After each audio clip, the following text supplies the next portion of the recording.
All right, guys and gals, we're going to go ahead and get started here. Let me switch over to presentation mode, see if I can work this thing.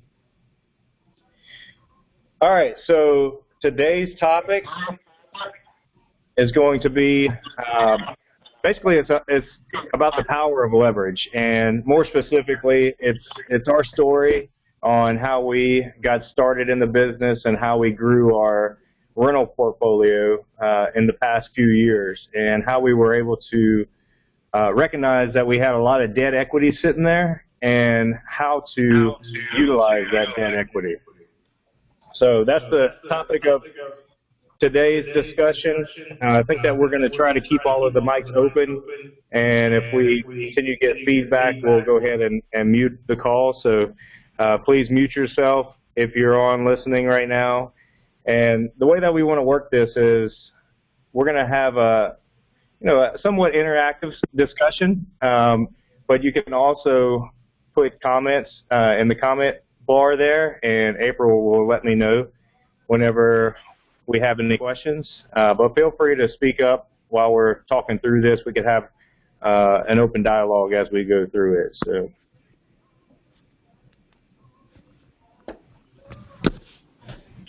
All right, make sure this thing's working here. All right, so the strategy that we'd like to share with you guys is, like I said, how we built our rental portfolio to 135 plus doors and grew our credit lines from starting out at 200,000 and now at about 2 million with local banks, and also how we started getting a return on our debt equity. So all in less than 4 years in the business since we started with Homevestors. So we went from 1 local bank to 11 local banks is what we have now. 10 community banks and 1 regional bank is what we have right now. So we've used conservative LTVs. We're about 56% loan to value across the portfolio. And basically, once we get up to about $100,000 in lendable equity from our rental properties, we go ahead and cross-collateralize those and create a separate line of credit.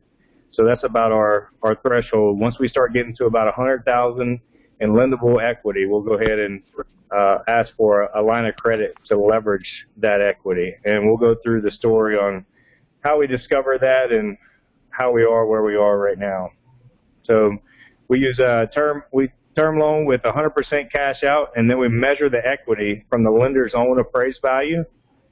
And then we use the lender that has the first to carry a second on the line of credit using the equity as collateral. And we use their numbers and their analysis to align our goals with their goals to be able to create the first and the second. So a little bit about us. We are a faith-based company and business, so we put God first in everything that we do. Big thing that we do is start every meeting, every staff meeting in prayer. So we feel like that's the main reason why we are where we are, and we're going to continue to grow in abundance because of Him. So first and foremost, we give Him all the glory. And a little bit about my background. 2004 to 2015, I was in corporate America and risk management and human resource background. And we started the Homevestors franchise in Lake Charles in June of 2014. Looks like I erased my date there. Oh, here it is on the side, sorry. So 2015, well, the first 24 months in the business, we purchased 30 properties in the first 12 months. And that was a lot bigger than what we thought coming into it. We figured that we were going to buy, our plan was to buy at least 10 properties in the first 12 months because myself and my partners were working full-time in the corporate world, and we didn't want to get too aggressive with it. But we bought 30 properties in our first year, and we figured out we need to have a lot bigger goals. So we held 15 out of those 30 as rental properties, which can be a good thing. It can also be a bad thing. So we want to talk a little bit about that and the struggles that we had and how we were able to do that, because, definitely want to caution you throughout this that, rentals can be a great thing, but getting rentals too fast can really crush a business and crush the cash flow. So want to exercise a lot of caution whenever talking about building a rental portfolio. In 2015, I left the corporate career to pursue this business full time. So we had about 15 rentals in our portfolio at the time of leaving, maybe a few more. But I felt that purchasing 30 properties in our first year while working full time, I thought to myself, what can I do if I was focusing on this full time, and jumped all in and committed. So, you know, I had a big focus on this business while working part-time. I mean, I knew that this was going to be my future whenever I got into it, but everything began to change whenever I left the corporate career and really started to fully commit and fully focus on my business. So we were doing good before, but everything changed whenever I fully committed to this. So that was my story anyway.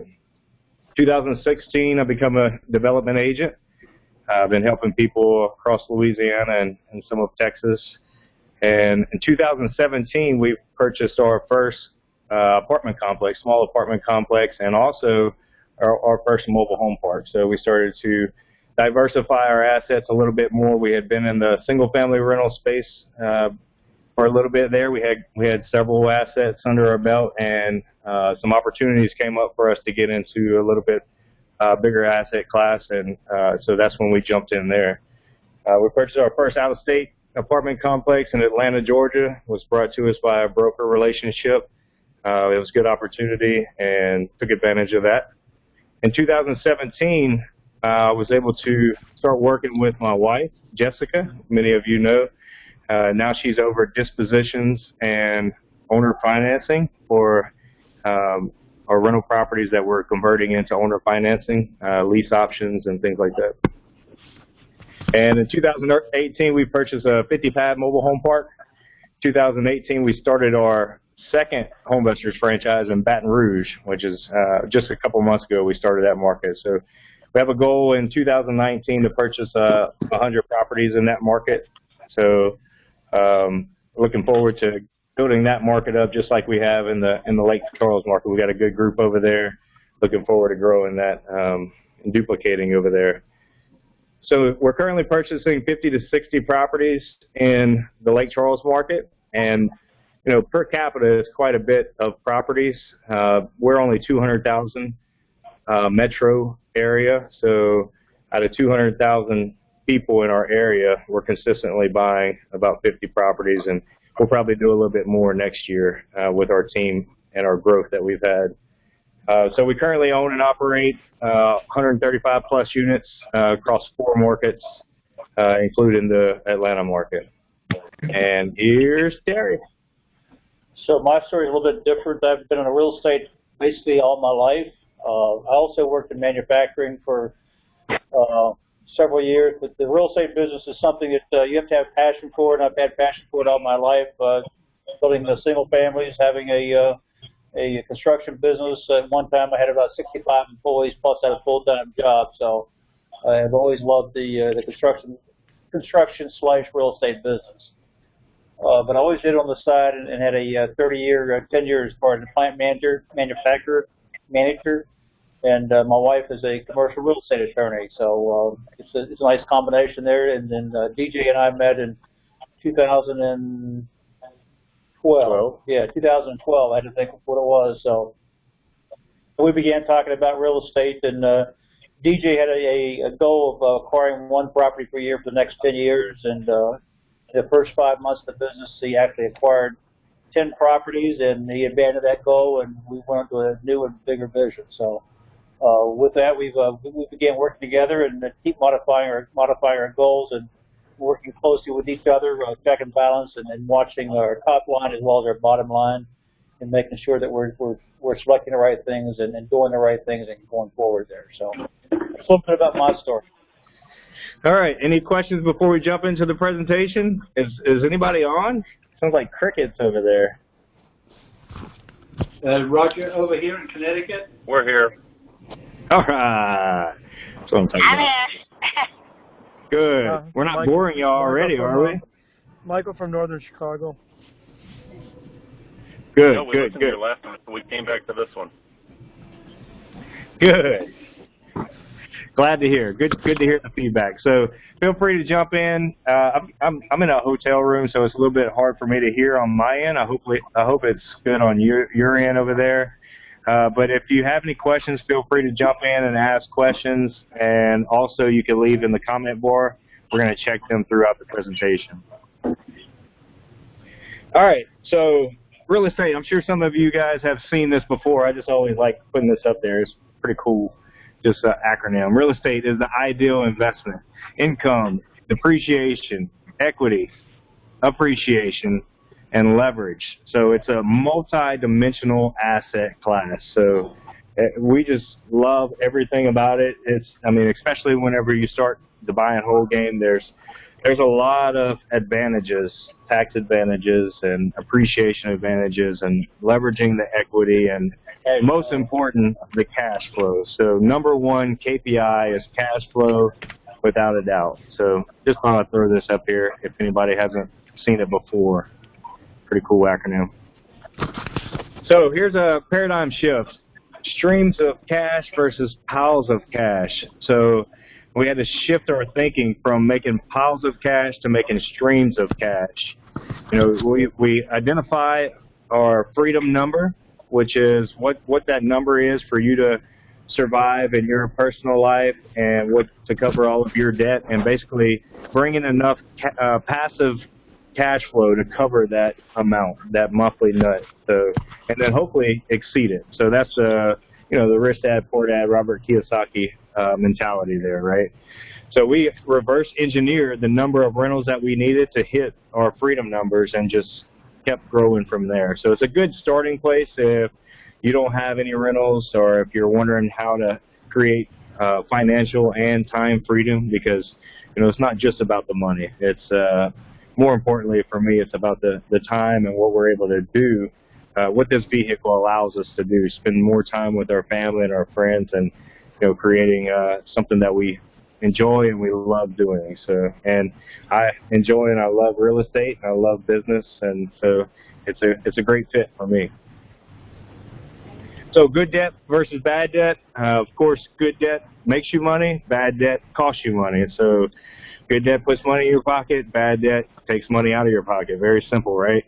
So whenever you're thinking about growing a rental portfolio, be very careful of over leveraging. You know, debt is a double-edged sword, right? It's good when it's good, but it's bad when it's bad. And I'm sure some of the guys that have been through the crash, my partner Terry went through the crash here in Atlanta and knows all about that. So if you were around during that time, you know all about what bad debt can do. So when can your good debt become bad? That's another question that you have to ask yourself. Anytime you're using any type of debt, you have to look at, you know, all the risks associated with it. This is a risk management business.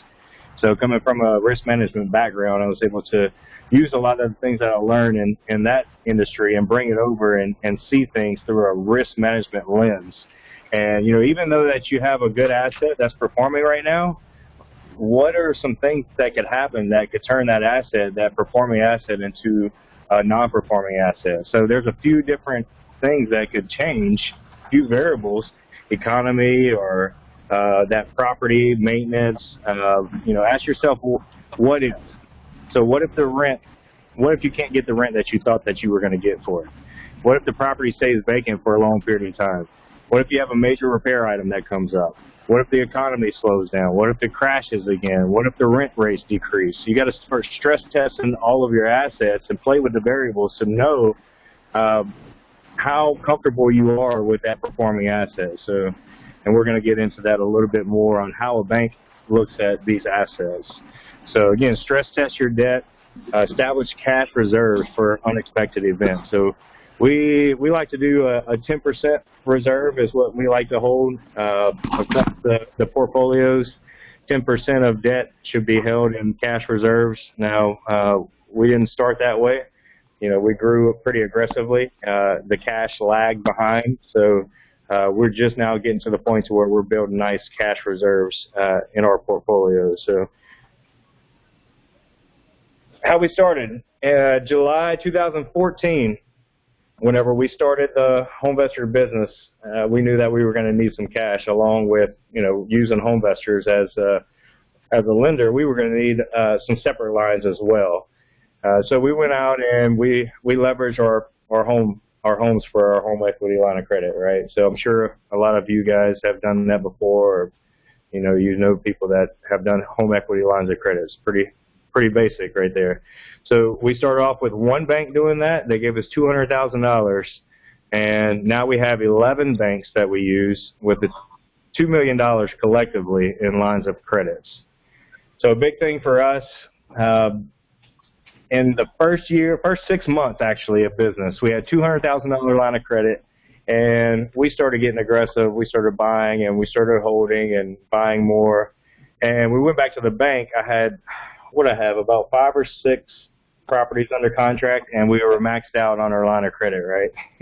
So I went back to the original bank that gave us the $200,000 line of credit, and I said, hey, I need another $100,000. Can you bump that up to $300,000? And he was like, dude, I can't do that. He said, I talked to the board about this, and they reviewed all of your financials. They reviewed all the properties that you've acquired so far, and y'all are getting way too aggressive, man. I'm going to have to freeze you. So here I am with a maxed out $200,000 line of credit, 6 properties under contract, getting ready to close in the next 30 to 40 days, and I don't have any money. So that was my first real scare in debt and growing a business, right? So I mean, it kept me up. I couldn't sleep at night. I'm like, crap, what are we going to do? So that was our number one lesson right there, is to eliminate all single sources of failure, including, most importantly, a lender. Don't ever have just one of anything. Anybody who can control your business and could basically make you go under with one single source of failure, one point of failure, you need to identify that, and you need to eliminate that and diversify whatever that is. Because if you have one source of capital, that's a recipe for failure, and it only takes a few variables in this business to come crashing down on you. So we diversified and have multiple lenders now. We have multiple property manager, multiple contractors. Anything that is one thing, and we feel like it could be detrimental if they go away or if they stop performing, we want multiple of those. Terry, any comments on that? Yeah, it's some of these lessons. I mean, it's easy for us to talk about it in hindsight, but as you're going through it, you don't really realize it because you have a really good relationship with a lender, a really good relationship with a property manager maybe, or whoever it might be, and you think, man, this is great, everything's going fine, and we're the best thing in the world, but all of a sudden there's a change maybe at the bank, and the board looks at it like, no, we don't want to lend on real estate, or we don't want to be too aggressive there. We want to make sure we keep them in this formula. And that's another part of the lender as far as understanding what their rules are and how they want to lend and what they want to lend to based on their ratios and such. Everybody's a little bit different. So you have to learn that, and we learned the hard way. We actually went to one meeting with the board one time, actually, and we were making a presentation and talking about where we thought we were, and the senior officer there at the bank said, well, this is nice, he said, but this is what you're promising. This is your actual promise. This is your promise. And he pulled out some information that the actuals that he had, and it wasn't really a pleasant experience. But we were very humble, and we listened to them, and they actually coached us along for probably another 6 months or something like that, and really began to work with us. And as a result of being humble like that and working with them and them working with us, they did raise our credit line. And we suggested to them that we also want to go out and get another lender. So it's okay to be humble. Yeah. So and I'll get into that story a little bit later and tell some details on how I felt in that presentation there. But basically at this point, the lender come to me and said, "Look, DJ, I mean, y'all are doing some pretty cool things over there. I like y'all, and I want to continue to work with you, but just can't do it right now." So he said, I believe everything happens for a reason, and I think that, this is really for the best, and this is going to be for best for you and for us. And I didn't want to hear that at all, man. That's not what I wanted to hear. But looking back, it absolutely was the best thing that could happen to me at that time, because then I went out and found another lender. It was actually a regional bank at that time, and we moved most of our portfolio over to that new lender. We kept our existing line of credit of $200,000, and then we moved our assets over, most of our assets over, and created another line of credit with those assets and refinanced them with another lender. So that was the beginning of our multiple lender business solution. Short-term pain, long-term gain. So as we gained enough equity from our rental properties, we were able to release our personal properties and replace it with our rental equity. And also we were able to leverage our lines of credit, our homes in a separate line of credit. So basically we doubled and tripled up on our line of credits. So important factors to note for us, I know everybody on this call is different and at different places. Some people have a W-2 income, some people do not. For us, we did have W-2 incomes at the time. We had 3 partners whenever we started. Now we're down to Terry and myself, so we had a little bit of a breakup there. So that's good for another call right there, how to structure partnerships and perform and set up roles and responsibilities and all that good stuff. So we've been through that, but that's for another call. All 3 partners, though, had a good W-2 income. This strategy is a lot easier whenever you have good W-2 income. Banks love W-2 income, mostly because it's stable. Banks are all about risk management.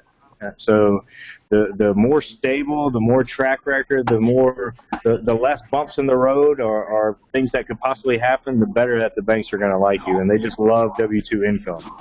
So this in the beginning, it's really good to leverage your W-2 income. Oh, okay. I thought maybe the service guy was got a little bit of background noise there. If everybody could please mute yourself. Basically giving us the middle finger. Hey, April, can you find out who that is and sniper him? I get so tired of hearing that on all these ugly hour calls, man. I'm tired of even saying it myself, and I haven't even said it yet. All right. So good W-2 income plus good credit, good track record equals borrowing power, especially in the beginning. Now, you will eventually, in doing this and scaling up in this business, you will eventually hit some walls in there. I mean, we got a lot of bankers that pretty much tell us that they don't even look at our credit reports anymore. Well, credit score. They'll look at your credit reports. They want to know what's in your report, but your credit score is kind of like, that's not near the most important factor anymore. So, but in the beginning, it's very important. So we started watching and monitoring our credit very closely. So you can see here in July 2015 is whenever I really started monitoring my credit. Before that, I would look at it maybe once a year on the free report. And July 2015, I actually subscribed to the MyFICO report, to where we pay that on a monthly basis, and we continue to do that to this day. All the partners have this. Started off at 714, and now I'm just over 800 credit score. So we were able to focus on the things that we needed to, and continue to build our credit. So we did start using Credit Sense. So that was a plug for them. They really helped us understand the credit profile and how to build good credit, because your business credit is going to be built off of your personal credit. So your personal credit is the foundation in which you're going to build upon. So it's very important to watch this and to monitor this. And you can see right here, I had a huge dip. So if I wouldn't have been watching my credit report and getting push notifications on this, whenever every time something happens with my credit, I wouldn't even have recognized this, and it would have been detrimental to my lending capacity. So I had a medical bill that was sent to the wrong address, and nobody knew about it. Well, it hit my credit, so they sent it out to a creditor, and hit my credit, and I got a notification that my score dropped from in the 7s to 600s. So I jumped on the phone right away, and we identified the problem and realized what had happened. And I paid that day and was able to get them to take it off of my credit report within 3 to 5 days, which is lucky because sometimes they can stick on there for a while. So I was fortunate that they were able to clear that up and remove it, and my credit score shot right back up within the next week to 800 or 766. I'm sorry. There, you had something that you wanted to add to this? Yeah, just to talk about the dip. It's part of the medical bill also, but as you start building a portfolio like this, you're going to take a lot of hits on your credit report. And so there's a lot of factors happening at the same time. So it might be a blip like that, but also when they start checking your credit, each time they hit that, you have a chance to lower your credit score. So again, it's got to be average over time. So you can see now over time with the different hits from the credit check and credit investigations there, he's got some time there. So with that time, it's like, okay, he can support this higher credit and this higher debt, and he's credit worthy. As a result, you broaden your range, and now look at the credit score from, like you said, a low of 714 when he began to now 803. So, and it's pretty consistent now from October of 2017 to 800 to July of 2018. It's 803. So it's much more stabilized at a very, very much higher rate. Yeah, and the credit inquiries, I mean, they hurt you in the beginning, but once you build a robust credit profile, it's really not that big of a weight on your credit. So I have a ton of inquiries on my credit profile, and it doesn't even move my needle anymore. So that's good. I like this little quote down here: "What gets measured gets managed," by Peter Drucker. So a good example of that right here. All right, so 2014, here was our org chart. So basically, day to day, it was me. I was in the day to day, going out to the properties, doing all of the admin and everything, right? So I'm sure some of you out there know how this feels. Terry, we were both in the corporate world, but Terry was more of a Terry was more of a board of director on this. So I would go out there, boots on the ground, hitting it, and basically go to him for as advice and course correction, and here's what we're doing, and what do you think? So, but day to day, it was just me out there. And then whenever I left the corporate world, again, it was me out there. So day to day. So I know exactly how it feels to be out there all alone in your business. It was almost 2 years before we actually brought on our first hire. So a year and 8 months or so before we brought on our office coordinator.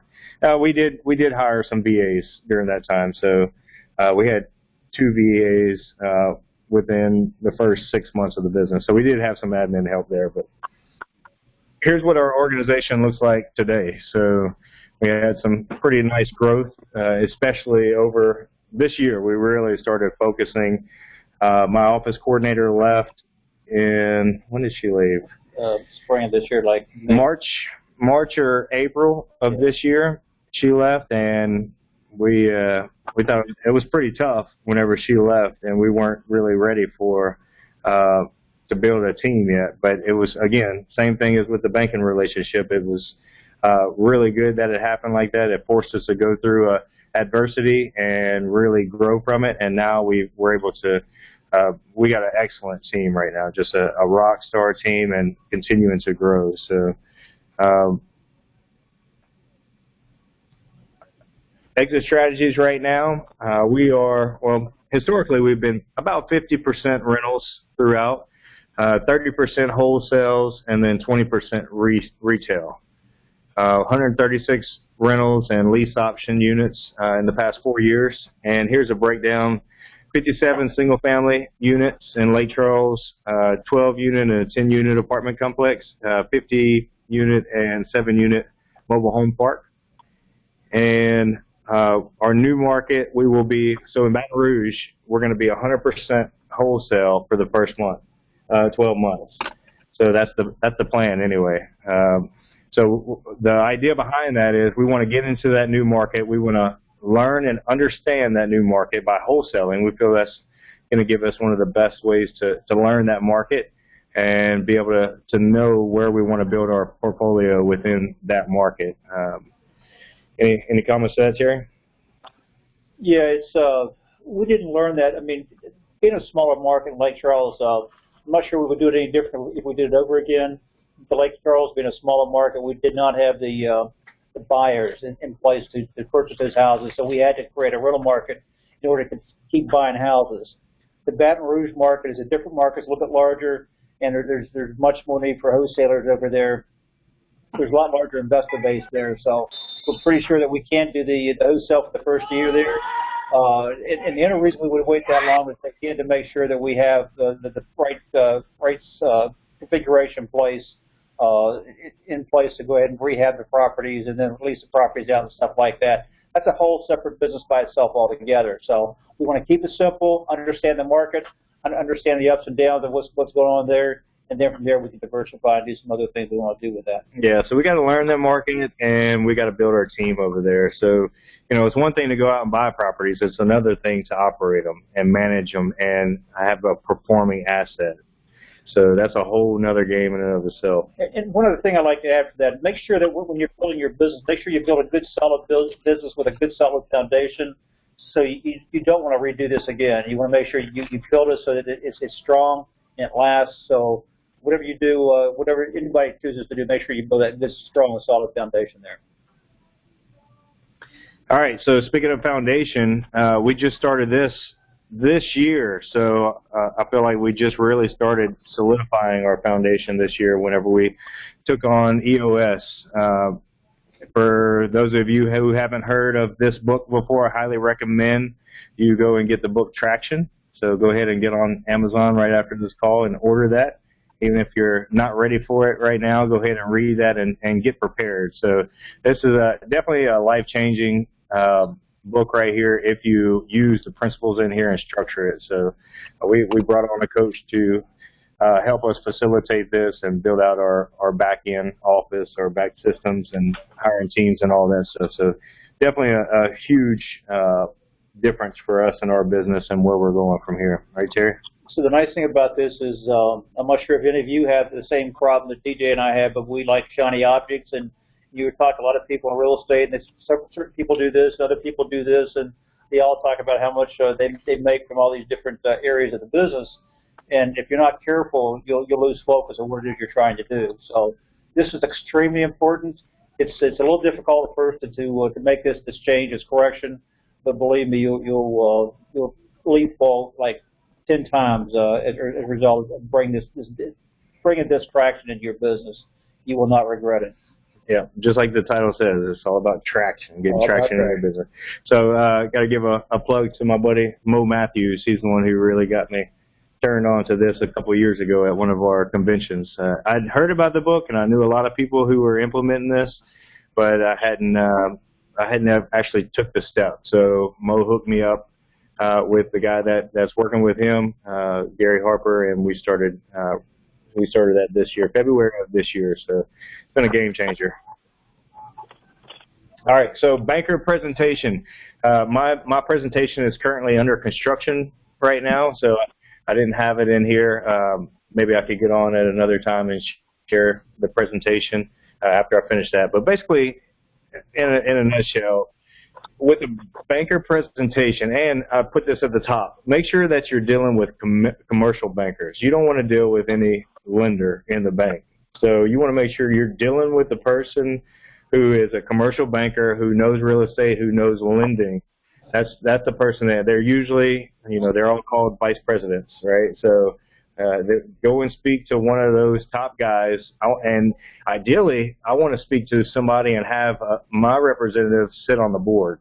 That's even better. If I could have my lending rep, my commercial banker, also sit on the board, that's great to have. So basically, I want to position myself as the authority. That's what we've been able to do, is position ourselves as the authority in the market, where these bankers, they know us, they see us around, they hear us from other clients, they know the HomeVestor brand, they know that we have a system in place, they really like that. So make sure that you're really leveraging the system and the brand in that way as well. They get other clients who come to them and tell them about the deals that we're doing and the business that we've grown. So they know about us whenever we go in there, most of them anyway. Basically tell them, like, look, you know banking, I know real estate. Together we can make a powerful team. So and they want to they want to lend to somebody that knows what they're doing. So if you don't know what you're doing, you're probably not going to get any capital from them. So make sure that you understand what they're looking for. Just like whenever you go into a house and you're first understanding their needs, right? So you could help serve them.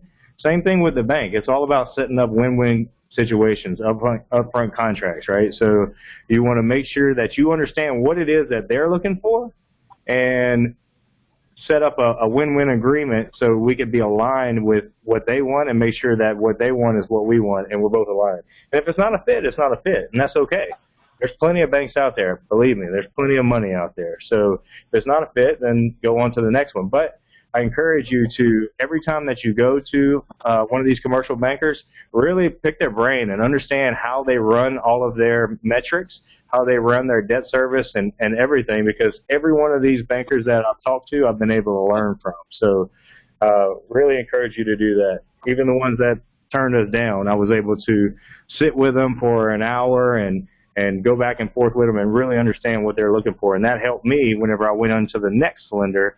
It helped me position myself as the expert, knowing what I'm doing. So, and it's helped me in my business as well. So present your story.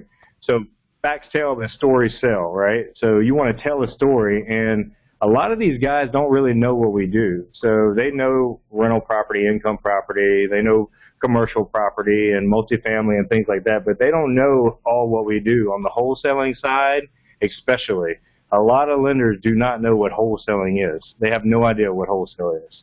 So you need to be able to present a story to them that tells them how you could generate income very quickly, active income, and that's going to help build, first of all, you should be, if you're doing this, you should be building cash flow through wholesaling and other quick active income streams like that to build up your business. That's what Terry was talking about as far as building a foundation. Don't try to grow rental properties too quick.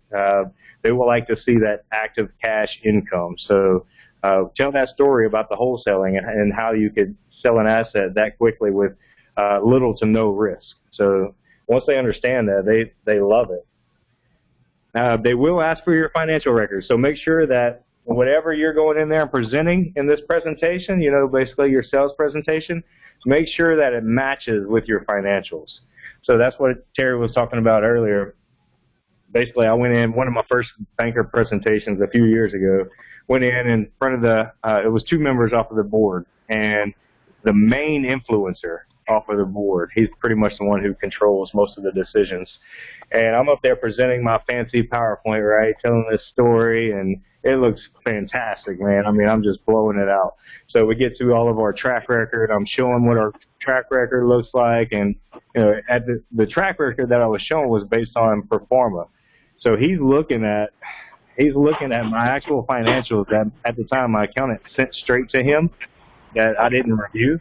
And he's just sitting back, letting me go through the whole presentation, going through all these numbers and margins. Gross margins is what I was going over. So he looks down at my presentation and he stops me and said, "You know what, DJ, that stuff looks real good up there, but I'm looking at your financials right here, and they're not saying the same thing as what that presentation's saying right there." Can you explain? Oh, man, I felt so dumb, man. So I walked out of there with a huge, very humbled, first of all, very humbled, huge lesson learned. Never again will we send financials to a lender without me first reviewing them and making sure that I fully understand what is in there. I walked out of there and I told Terry, I said, I want to know every single question that they're going to ask before they even ask it. So whenever I walk into that bank to give a presentation, I already know what they're going to be asking, and I can explain that. So big lesson learned right there. So last week before last, in the last few weeks anyhow, we went to another lender here recently just to update some information, talk to him about some other things we were looking at.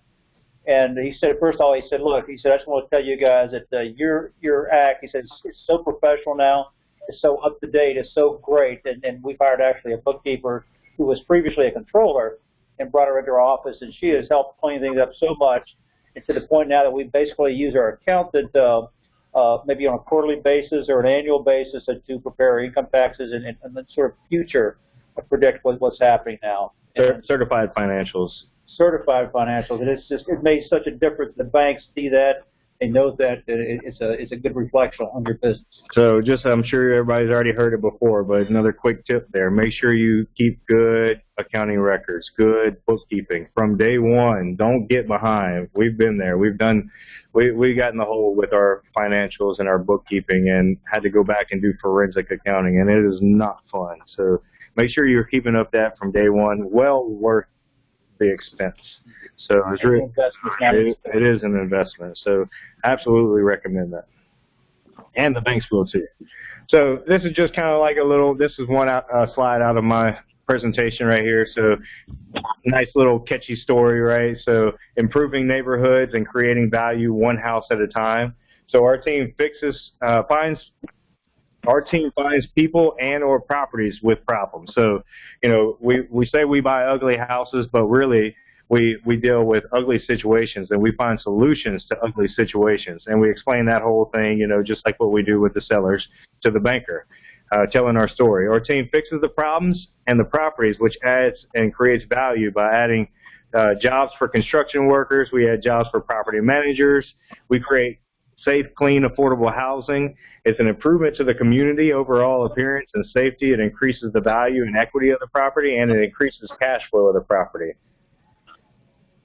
So, and we'll go through a few of the pictures that I'll show them too.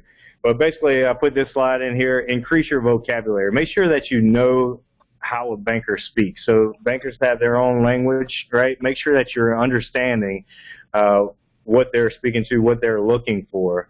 I can't tell you how many times once I started learning all this and using their lingo whenever I'm talking with them, they're like, man, you know all the right questions to ask, you know all the right terms. So that right there already puts you a step ahead of all the other people who they see going in there. The market's great right now. Everybody wants to be an investor. They see so many people going in trying to ask for loans, and they're over leveraged. They're not cash flowing, and so it's really a breath of fresh air whenever you get to go in and you know what you're talking about. You got a good solid business behind you, and you can show them how you could build performing assets and show them the cash flow. So they love that. Bridge to term loans. So this is basically how we built our portfolio. We use short-term funding, so HBA funding. We've used private money, and as we started to build our lines of credits, we use that to acquire and renovate the property. So once we renovate the property, then we go back and we get a term loan. It's typically a 5-year fix, amortized over anywhere from 15 to 25 years. So we get 100% of the short-term debt back to pay off that line of credit, pay off HVA or private money lenders, and now we have a performing asset without any of our own cash into the deal. And we're still at very conservative loan-to-value ratios. So highly encourage you guys to run all of your properties on a 15-year AM, especially in the beginning. We did this on all of ours for the first couple of years, and now we've got a mix in our portfolio anywhere from 15 to 20 to 25-year AMs, depending on the areas and the cash flow that we're wanting to get. Some are higher cash flow, some are lower. But a 15-year is a very conservative loan. The banks like this because you're paying down the debt pretty quickly. So by the time that 5-year term is up, you've paid down about a quarter of the mortgage already. So they really like to see that. Our whole target is to be all in from anywhere from 60 to 70%. Like I said, right now we're about 56% average. Our average in our market, we're a lower price market, of course. So our total all-in debt is anywhere from 50 to 75,000 is what we're typically refinancing out, and that's for fully rehab rental. And we look for at least 30,000 in equity, just to have a nice little buffer in there. If we do have to liquidate, we want to have that available to us. And our typical property is averaging about 3,600 to 5,000 of net operating cash flow per year. So the debt service coverage ratio, this is a little bit about the vocabulary. So the banks call it DCSR. You'll hear it debt coverage, debt service coverage, debt service coverage ratio, DSCR.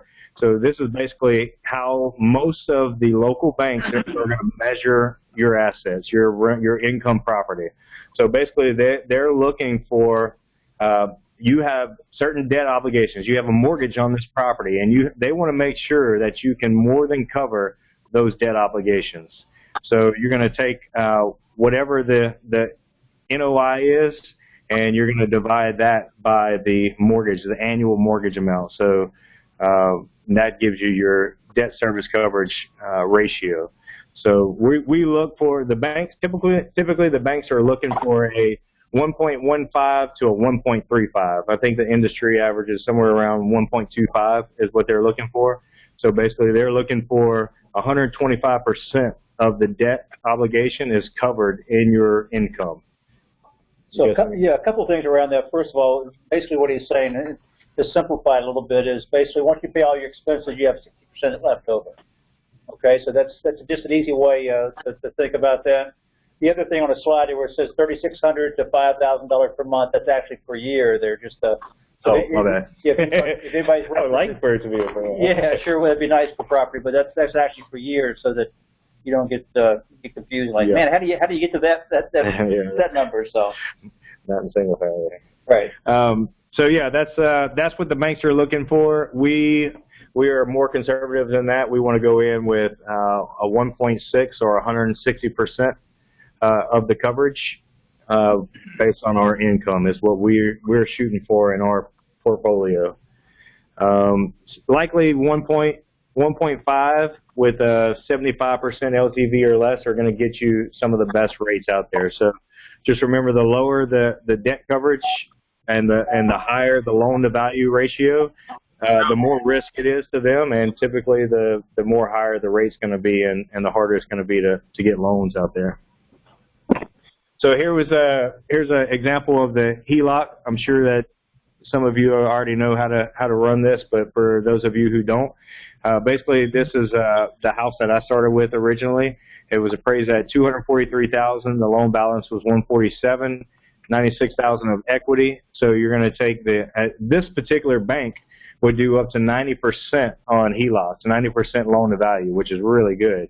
So we took the appraised value times the loan to value minus the first mortgage equals your lendable equity. So this is what we started measuring in all of our rental properties. Basically this same way, except banks aren't going to go up to 90% on a rental property, income property.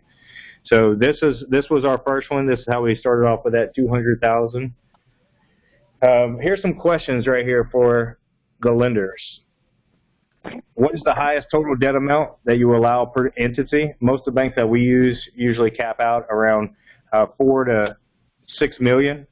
But once you start getting to $1 million in debt, you really start getting some attention, and you're going to go up the ladder. So you're going to want to ask them, how much are you approved up to? So the bankers that we're using, they know us around town, they see us, and they want to make sure that they're showing up as an authority as well in the bank. So I let them kind of stroke their ego a little bit, right, and ask them how much they're approved up to, and then they want to tell me what their authority limit is, right? So, oh, my authority, I could go up to $750,000.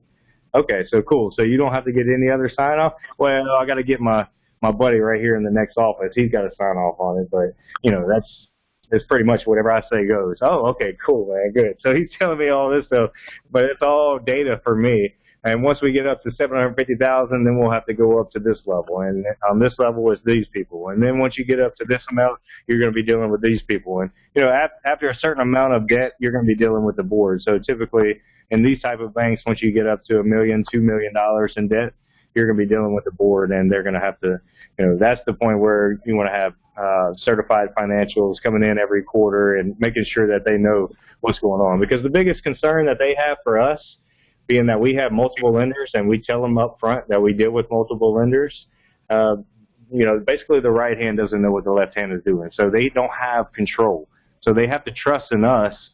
So we have to provide them good, solid financials so they know exactly what we're doing and how our business is performing, even though we're spread across multiple lenders. So that's another good reason to have good financials as you start to anytime, but really when you start to scale this business in this world.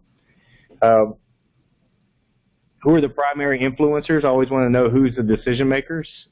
So just like whenever you're going out on a buy call, you want to know who the decision makers are. Same thing in the banking world. We want to know who the decision makers are, so we make sure that we're in front of them and able to influence the influencers. So because they're the ones who are most of the time are making the decisions within the board meetings. If you could get their approval and their sign off, you could get everybody else's. With stated income or documented income, just some few different questions that you get asked. On secure business line of credits, what is the loan to value amount that you lend up to? So I think the average is probably about 75% is what you see in most of these type of banks, but some of them will go up to 80–85% loan to value, and they'll cash you out at that as well.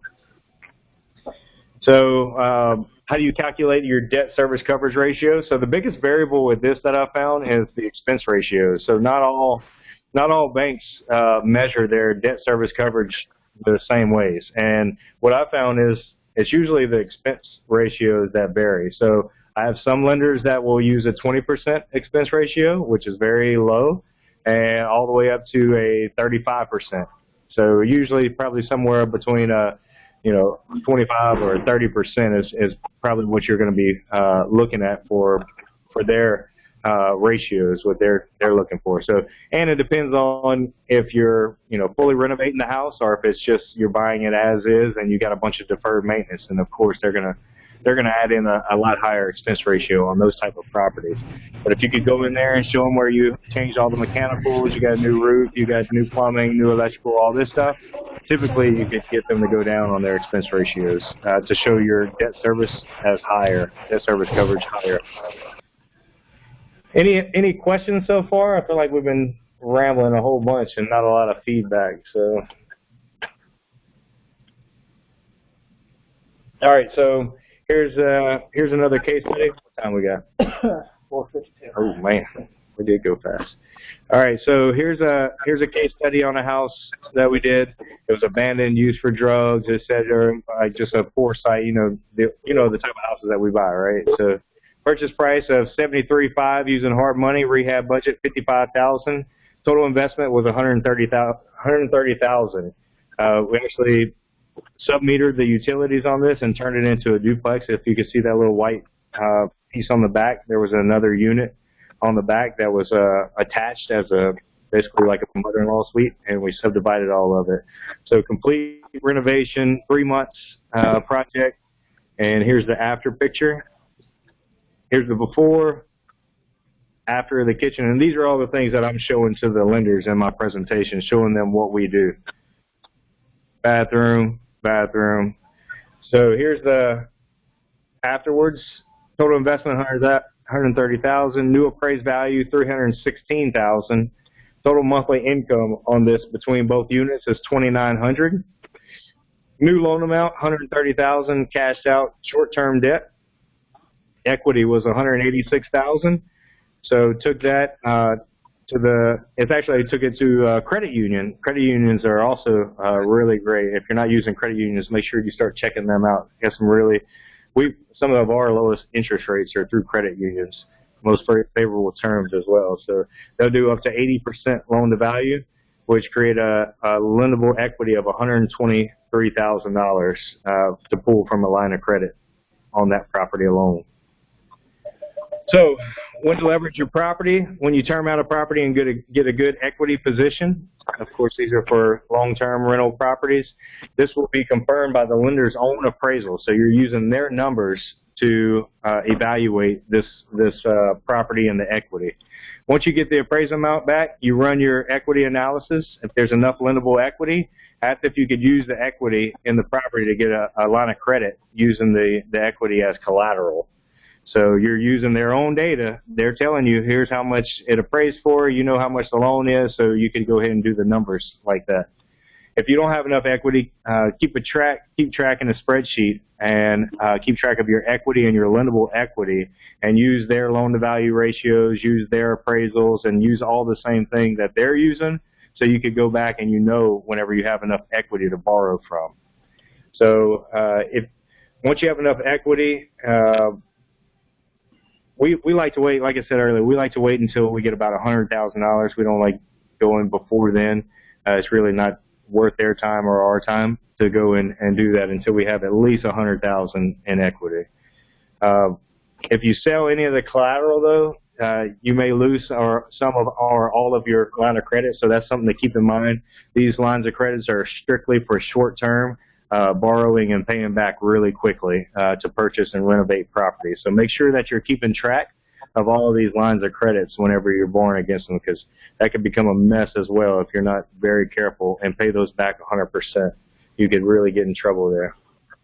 Here's an example right here of multiple lower-end single-family rentals.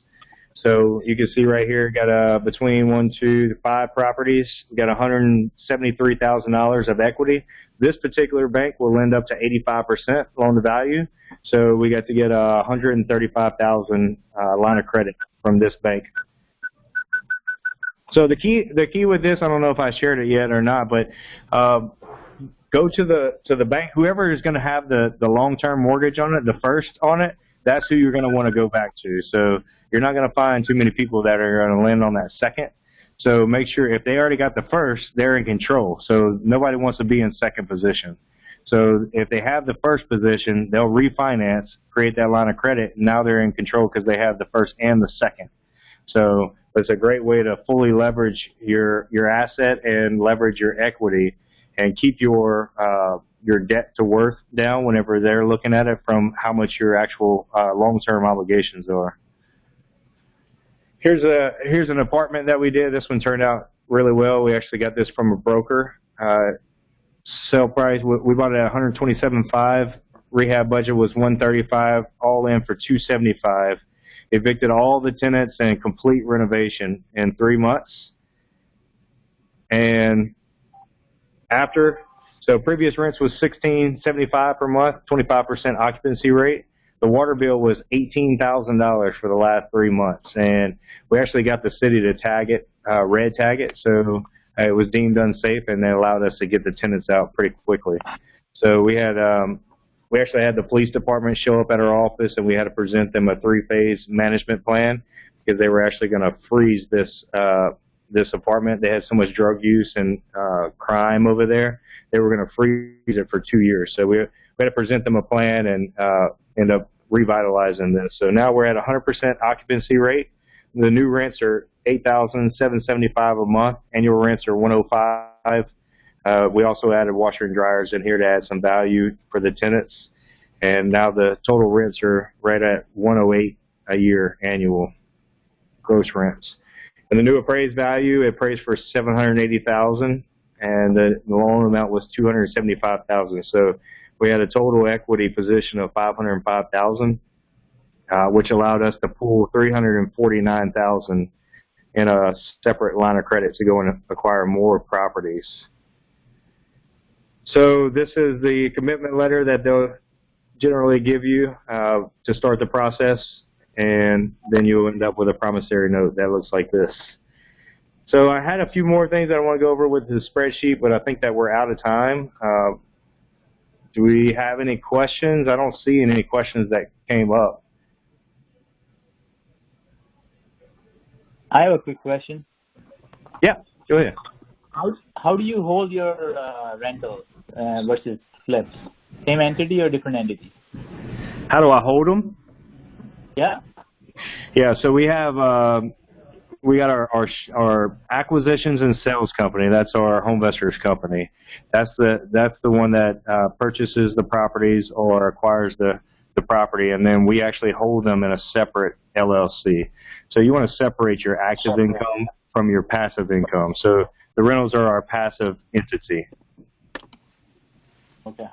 Thank you. Yep, no problem. Any other questions?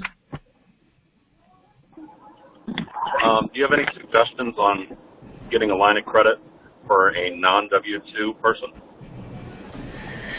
Oh, I mean, it really depends on your situation. Are you just, you have any other steady income. Like it's really about the track record and the income. I mean, just because you don't have W-2 income, it doesn't mean you can't do this.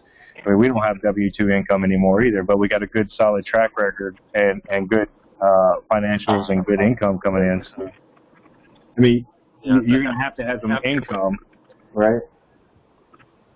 It's half a year with HomeVestor. The credit rating was great. It's a personal house that's paid off, and I still got turned down twice because the income there really isn't much.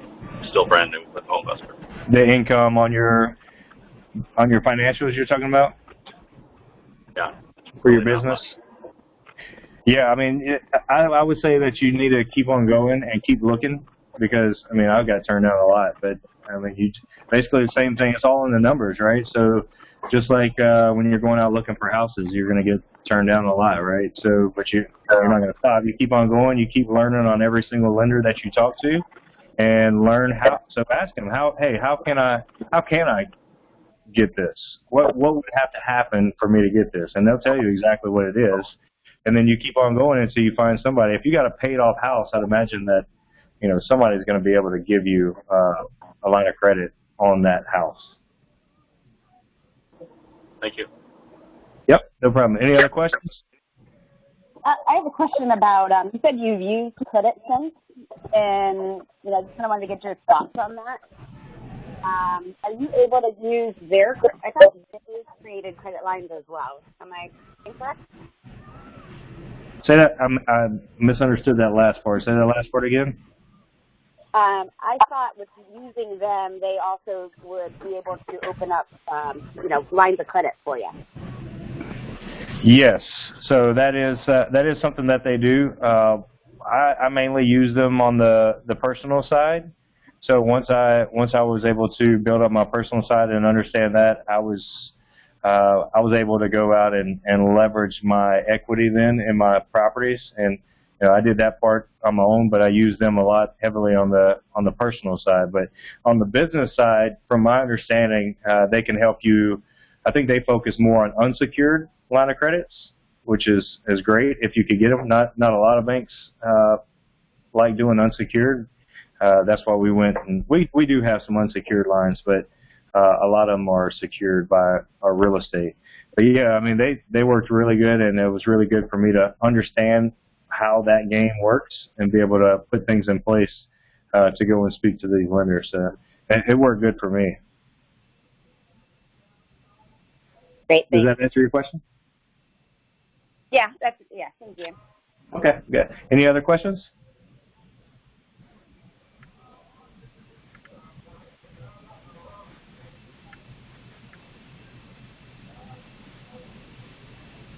How much time we got? Are we done?